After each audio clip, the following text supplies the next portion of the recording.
కోక్బోరోక్ మాట్లాడే భారతీయ రాష్ట్రం ఏది? సమాధానం త్రిపుర. చెరావ్ నృత్యానికి మరో పేరు ఏమిటి? సమాధానం వెదురు నృత్యం. ఎవరి పాలనలో పెయింటింగ్లో హాలో మరియు డివైన్ లైట్ల వాడకం ప్రారంభమైంది? సమాధానం జహంగీర్. నోబెల్ బహుమతి గెలుచుకున్న మొదటి ఆసియన్ ఎవరు? సమాధానం రవీంద్రనాథ్ ఠాగూర్. వందే మాతరం స్వరకర్త ఎవరు? సమాధానం బంకిం చంద్ర చటర్జీ. సంగీత నాటక అకాడమీ ఎన్ని శాస్త్రీయ నృత్యాలను గుర్తించింది? సమాధానం 8. తమిళనాడు యొక్క శాస్త్రీయ నృత్యం ఏమిటి? సమాధానం భరతనాట్యం.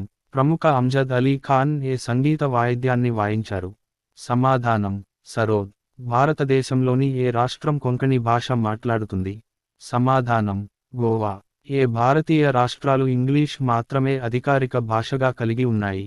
సమాధానం అరుణాచల్ ప్రదేశ్, నాగాలాండ్ మరియు మేఘాలయ.